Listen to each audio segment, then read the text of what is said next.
For this exercise, find several objects made of glass and metal for your still life. These will be a lot of fun to draw with reflections. And then for the background, you'll need to find something dark. So that could be more black paper if you have it, or dark clothing, or maybe a winter coat or something. You might have to combine several things to make the background dark. I'm starting my drawing with mass gesture and focusing just on the highlights. And I'm not pressing really hard here, so this is more just to get a sense of how big these objects are and where they're located. In the second step, I'm defining the form, so this is where I'm measuring using organizational lines and just trying to find a sense of where they're located in space in relation to each other. And in this step, I am using some line, but it's mostly just various kinds of guiding lines and lines for angles.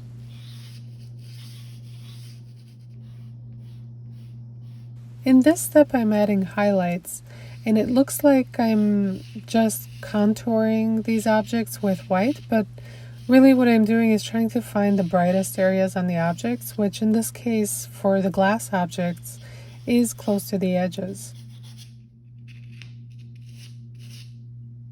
After finding the major highlights, I'm adding some of the more detailed areas, and I'm making sure to work equally on all of the objects.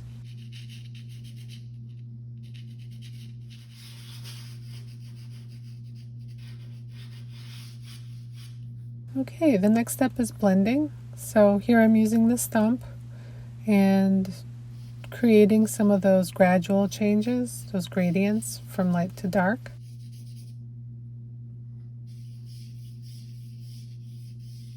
So here I notice that the background has some highlights as well. Now if this were a light background, like a white sheet of paper, that would take a lot of Conté crayon.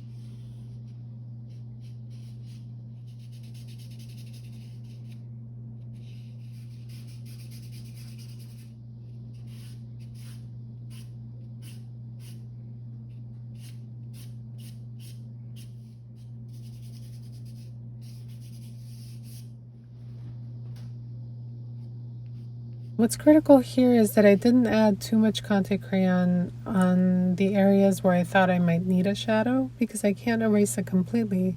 So it's important to have a very light layer of Conté crayon. You can always add more later.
Once I have all the shadows erased, now I can add some of those really bright reflections.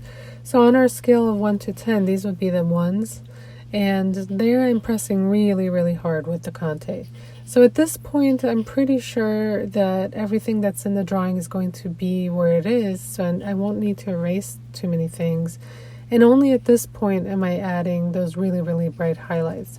I don't recommend putting these in earlier because you might decide that something needs to be bigger or smaller or closer or further apart, and then you'll have to erase it and you won't be able to.